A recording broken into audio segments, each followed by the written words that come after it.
Plaintiff Kiona Ellis says the defendant is her uncle, and she claims he was so addicted to crack that he stole from her and other family members to support his addiction.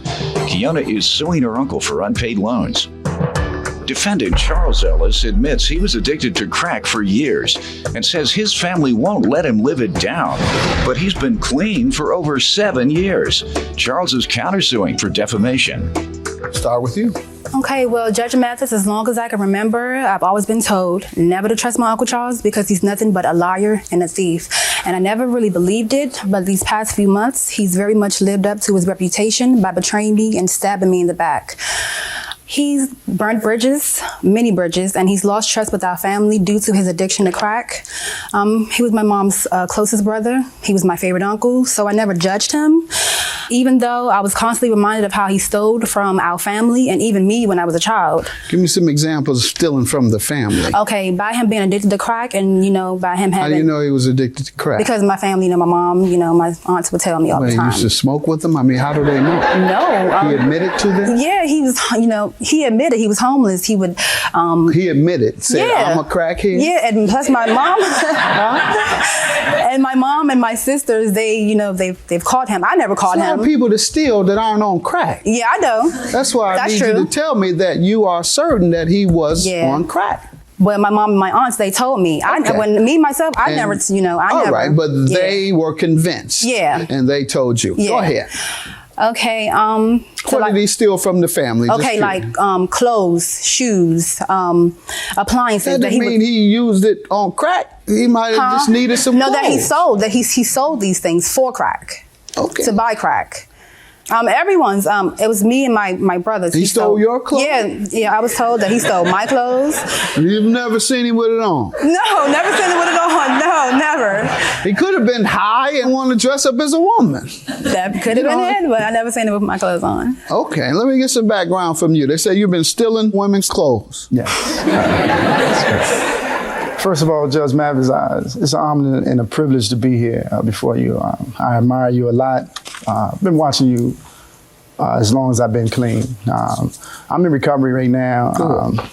I was blessed to live 2 lives in one lifetime. I have 7 years, 4 months, and 4 days today. Never relapsed? Never relapsed, sir. This is, she's never seen me use. She's going off the family, and they still hold that against me. Do you think they should forget about it? No, not at all. They may have forgiven you, but people aren't going to forget that you stole their things. Absolutely. You care nothing about the family, and you damaged the family. Yes. Do you have children? Yes, I do. You neglected your children? Yes, I do. And when you come clean, everybody's supposed to forget it and say, come on in. Mm-hmm. No, have you repaid any of these debts? No, I haven't, sir. Right. You haven't even repaid. Yes. So what makes you think people are supposed to be so loving now? Yeah, if you stole from me and you never pay it back, I'm still gonna be mad. Yeah. When you come out of rehab, I'm gonna say, man, where's my stuff? You've been clean for 7 years. Have you worked for 7 years? Yes, I have. So you've had money to pay people back. Yes. And you just said you haven't. That's why people hold it against you. Mm-hmm. You've had a chance to redeem yourself, and yet you haven't. Yes. You see, that's one of the things I try and bring to the attention of those in recovery, that they did a lot of damage, that they've had people raise their children, cost them money, interfere with their lives because you're on crack. And then when you come off crack, you say, okay, everything is fine. No, everything isn't fine. You've cost those people thousands of dollars. You've cost them headaches. And so people just can't wipe that away. Right. You've come in and you steal mama's purse and run up the street. Mama's embarrassed because you're a crackhead on the block. People are whispering and talking about her. You steal from your other relatives and never pay them back. You cause damage to a lot of people. And you think that that's supposed to go away. I want all the recovering drug addicts to know it doesn't. I am resentful of the debts I had to pay for crack addicts that I had to take care of their responsibilities, which set me back while I was in college, working, law school. had to take care of their responsibilities. And then when they get clean, it's like nothing ever happened. No, I'm still resentful. I'm just giving you an example of why people will still resent you. So until you kind of redeem yourself, yeah, people are going to resent you. And the way you redeem yourself is repay some of the damage you have done. Isn't that part of the 12-step program? Yes, it is, Your Honor. Go ahead. What else you want me to know?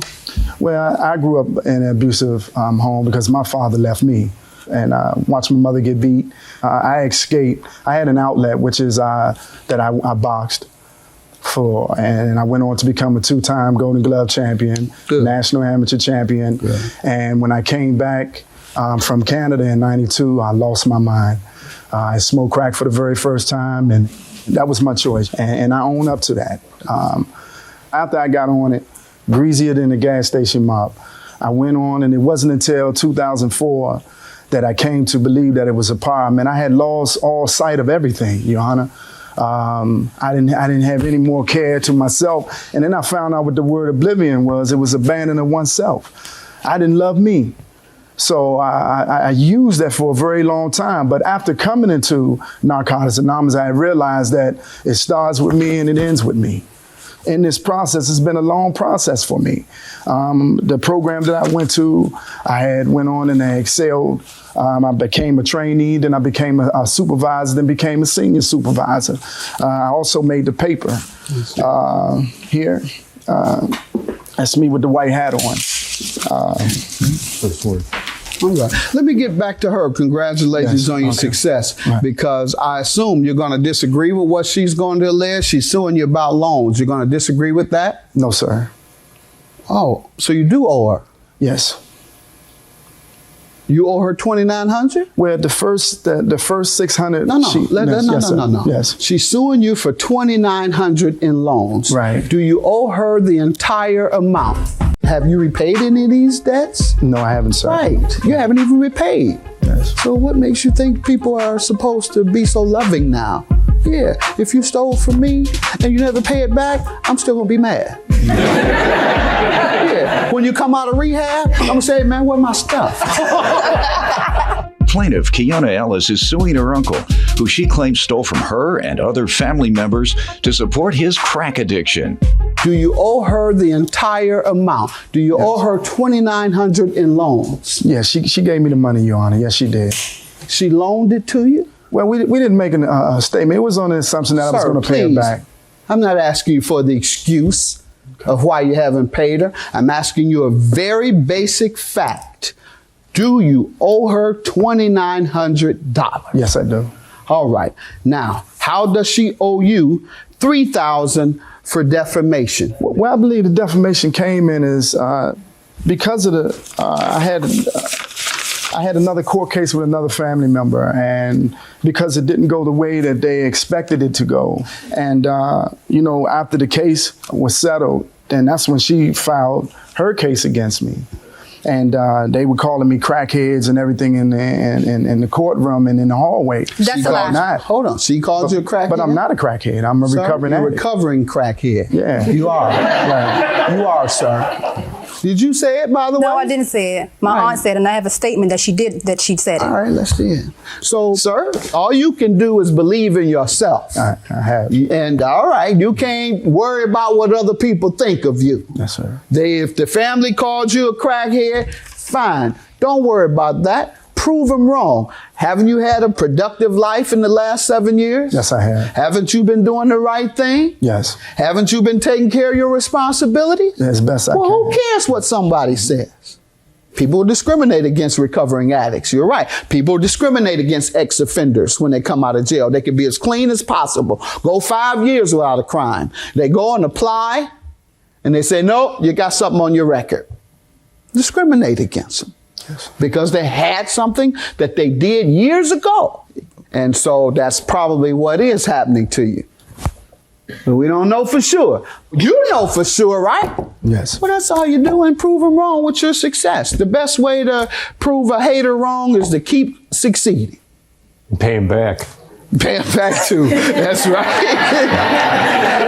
I'm going to grant you your judgment, and sir, dismiss your claim. You haven't proven defamation. You all have a good day. Stay on the right track. Congratulations. I hope you continue to do so. Thank you, sir. And one of the main things is telling the truth. And for you to get in, that's why I was zeroing in on that, do you owe her or not? Yes. Because one of the main parts of recovery is telling the truth. And so I believe personally that you are in recovery and that you've been clean for 7 years because you told the truth on something that's going to cost you $2,900. Yes, sir. Have a good day. Thank Judgment for the you. plaintiff. Okay, I just want to say, by my mom passing, by you being her favorite brother, and you being close to us, I felt as though it was wrong for you to treat us the way you treated us. You totally, turned your back on us, and the family been trashing you for years, and I was the only one, defending you and staying by your side when you had no one, and you pretty much just proved them right. I love you, and just wanted to put this past and just move on to the next level. And I'm just glad it's over.